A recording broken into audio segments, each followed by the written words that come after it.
Olá, pessoal, tudo bem? Vamos para mais uma aula falando sobre a poesia do romantismo. Destaque agora para a terceira geração, no qual o poeta mais evidente nesse período foi o poeta Castro Alves. Nós vamos utilizar as habilidades de identificar as manifestações culturais, individuais ou coletivas dentro do movimento literário, num aspecto estético, histórico e social. Ao mesmo tempo, vocês vão contextualizar a história e o comportamento social do século XIX. E, por último, vocês vão reconhecer que a poesia do século XIX, ela promove também uma discussão dos direitos e os valores humanos.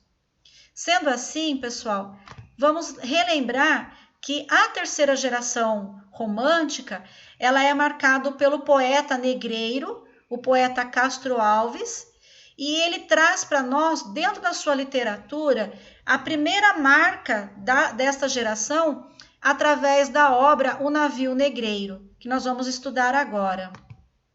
Bom, o Navio Negreiro, ele vem apresentando para a gente em 6 cantos a trajetória da vinda da Serra da Leoa, do continente africano, negros trazidos para o Brasil dentro de uma embarcação.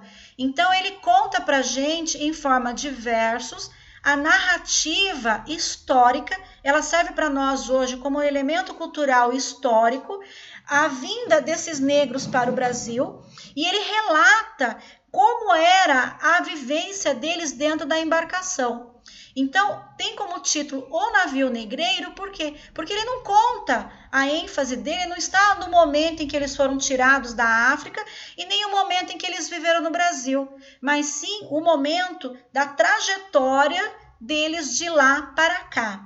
Então, no canto número 1, ele destaca o albatroz, é uma águia do oceano, que é utilizada aqui como um elemento, ele faz uma analogia, uma comparação com os negros. Por quê? Essa ave também negra, ela voa pelos oceanos e ela tanto vai de um continente para o outro, porém ela é livre para voar e fazer o seu próprio trajeto. Enquanto os negros, da mesma cor da ave, eles também estavam sobre o oceano, também saíram de um continente para ir para outro, porém não eram livres.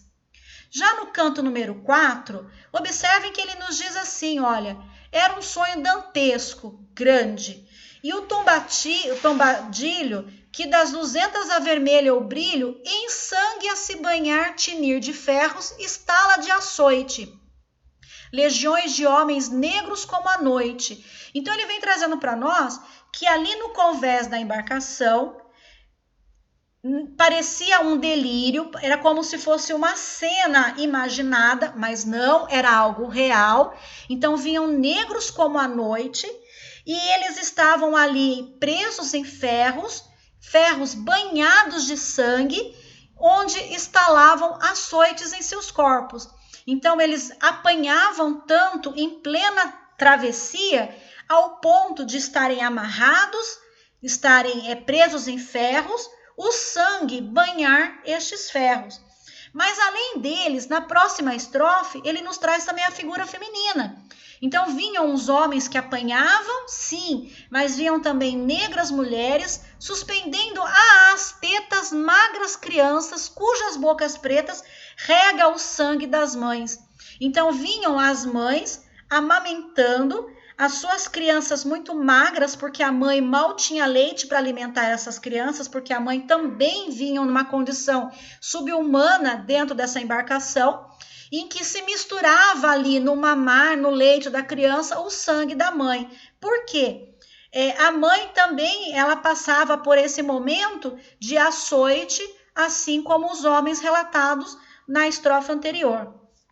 E na terceira estrofe, ele coloca também para nós do velho que arqueja e no chão se resvala, dele se ouvem gritos e o chicote estala e voa mais e mais o que? Chicotadas. Então apanhavam todos os tripulantes do navio, sejam homens maduros e fortes, sejam suas mulheres amamentando os seus bebês e sendo amamentados, assim como também os velhos. Então gerações e gerações de famílias estavam ali dentro da embarcação, vivendo esse momento de tortura. Já quando a gente tem mais adiante, ele nos coloca uma visão agora um pouquinho mais diferenciada, que é o momento em que esses negros eles vão chegar no Brasil. E ele nos coloca assim, olha, no canto 4 também, existe um povo que a bandeira empresta. Quem é o povo? O brasileiro, para cobrir tanta infâmia e covardia. Então, o povo brasileiro vai emprestar a bandeira dele para esses nativos que estavam chegando aqui. E ele nos diz assim, ó, meu Deus, mas que bandeira é esta? Que imprudente na Gávea tripudia. Porque esse país novo e que estava crescendo aqui no Brasil, ela vai emprestar essa bandeira para esse povo que jamais será cidadão brasileiro, porque eles não estavam chegando aqui e eles tinham o tratamento que os outros cidadãos brasileiros tinham. Então há uma infâmia, há uma mentira por trás disso. E ainda na próxima estrofe, ele nos apresenta assim, ó, o aurivente pendão de minha terra, que a brisa do Brasil beija e balança, estandarte que a luz do sol encerra. Então aqui nós temos versos que vão nos anunciar o hino à bandeira brasileira, que salve o lindo pendão da esperança, salve o símbolo augusto da paz. Porque a bandeira era o símbolo da liberdade que o Brasil tinha, o símbolo que era utilizado para dizer que o Brasil estava livre de Portugal. Mas e esse povo que estava chegando aqui? Então, o objetivo do Castro Alves compor esse livro, que é um livro em versos, mas ele narra uma trajetória, então são versos em prosa, poesia em prosa, e ele é um canto de libertação dos escravos, que logo depois do seu lançamento nós vamos passar pelo período de abolição aqui no Brasil. Mas o Castro Alves ele não era só um poeta social, um poeta de característica socialista, né, uma característica humanitária. Não, o Castro Alves ele não foi só isso.